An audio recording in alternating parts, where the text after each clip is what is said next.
안녕하세요 여러분, 올라피쌤입니다. 재미있는 수학 드라마로 아이들과 어떻게 하면 개념을 쉽게 배울지 고민해 보도록 하겠습니다. 오늘은 약수와 배수 단원에서도 최소 공배수에 대해 이야기를 풀어보려고 해요.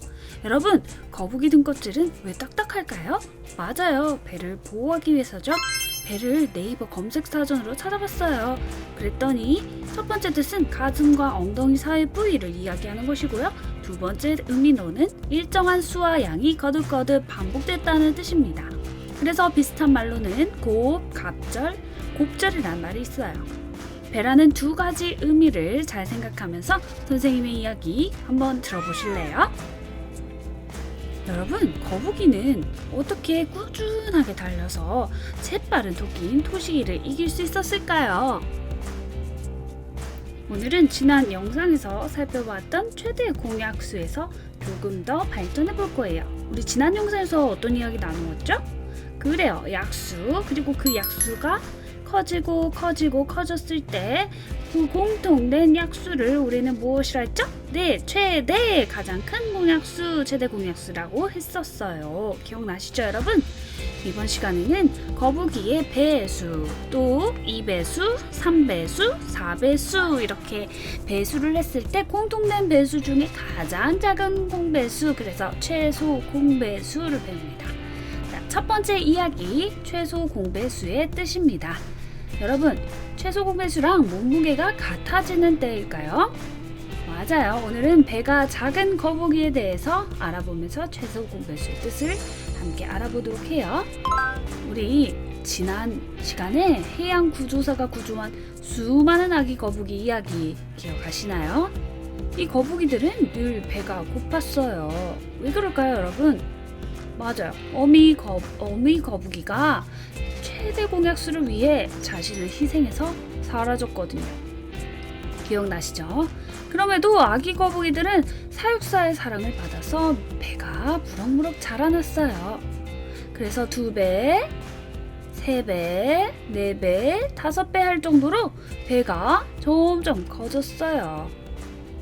오늘은 이 배수들 중에서 가장 작은 공배수에 대해서 알아보는 거죠. 시작된 몸무게는 달랐지만 거북이들의 몸무게가 신기하게도 같아지는 때가 있었어요. 2g으로 탄생한 거북이는 2배수, 3배수, 4배수, 5배수 될 때마다 몸무게가 2g, 4g, 6g, 8g, 10g이 되었어요.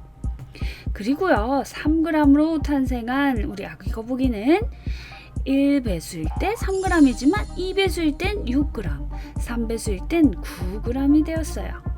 여러분, 몸무게가 언제 공통된 배수가 되었나요? 맞아요. 6g일 때 같은 몸무게가 되었네요. 이렇게 6, 12, 18은 2의 배수도 되고 3의 배수도 되는데요. 우리는 6g, 12g, 18g 중에서도 가장 작은 수인 6g을 2와 3의 최소 공배수라고 합니다.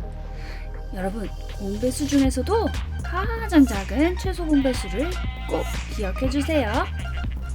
두 번째 이야기, 최소 공배수 찾는 법. 어떻게 찾아볼까요? 맞아요, 배를 쓸어 방귀뿡이라는 방법이에요. 어떻게 배를 쓸면 방귀뿡이 나요? 거북이의 배가 튼튼하게 자라서 토끼와 경주하기 위해서 출발선에 섰어요. 그런데 말이에요, 거북이는 긴장이 됐나봐요. 밥을 많이 먹었나? 배가 슬슬 아프기 시작했어요. 내가 왜 이렇게 아프지? 밥을 너무 많이 먹었나봐. 여러분, 우리 거북이 배를 어떻게 해주면 좋을까요? 소화불량 거북이를 도와줄 방법을 생각해 봅시다. 토끼가 나섰어요. 제가 배가 작아서 최소 공배수거든요 하는 거북이에게 토끼가 도와주려고 말했어요. 우리 지난 시간에 대왕 거북이 대가리를 기억하라고 했잖아요. 그래서 2 곱하기 6은 12 이렇게 만들었던 거 기억하시죠? 왼쪽에는 2와 3이라는 숫자가 있는데 그 아래쪽에 대왕 거북의 배에 해당하는 친구들 2와 3을 더 이상 공배수가 없을 때까지 나눴었죠. 그래요, 이 거북이의 머리부터 배를 쓸어줍시다. 그랬더니 방구가 뻥 하고 나왔어요. 2 곱하기 3 곱하기 2 곱하기 3 다 쓸어줬더니 방귀가 나왔어요. 이 왼쪽에 있는 대가리와 밑에 있는 배 쪽에 있는 숫자들을 모두 곱한 36이 바로 이 거북이 최소 공배수랍니다. 이렇게 나누어 떨어지는 수가 더 이상 나오지 않도록 또 만들었어요. 28과 42를 소화시키기 위해서 2와 7로 각각 최대 공약수를 구했죠. 그리고 남는 2와 3, 배에 있는 수까지 다 곱해보세요. 그러면 84라는 최소 공배수가 나와요. 여러분, 이렇게 더 이상 나누어 떨어지지 않는 수는 마찬가지로 2와 2라는 숫자를 최대 공약수를 찾아도 겹쳐지는 최대 공약수를 빼기 때문에 곱해지는 공배수 중에서 가장 작은 거예요. 겹치는 최대 공약수를 왼쪽에서 한 번만 곱해주기 때문에 모든 공약수 중에 가장 작을 수 있는 거죠. 그래서 이 수도 20과 30을 이렇게 최대 공약수 4를 곱해서 최소 공배수를 찾을 수 있는 겁니다. 여러분, 덕분에 소화가 잘 된 거북이가 토끼도 이길 수 있었던 거 아닐까요? 오늘 배운 최소 공배수의 내용 잊지 맙시다. 최소 공배수란 그렇죠, 공동된 배수 중에 가장 작은 수. 또 최소 공배수 어떻게 찾았어요? 맞아요, 소화불량 거북이니까 배 쓸어서 방구 뿡 다 곱해주는 거 잊지 마시고 왼쪽에 있는 최대 공약수를 한 번만 곱해주기 때문에 결과적으로 공배수 중에 가장 길다는 거, 가장 크다는 거 꼭 기억해주세요. 그럼 우리 다음 시간에 또 만나요. 바이바이.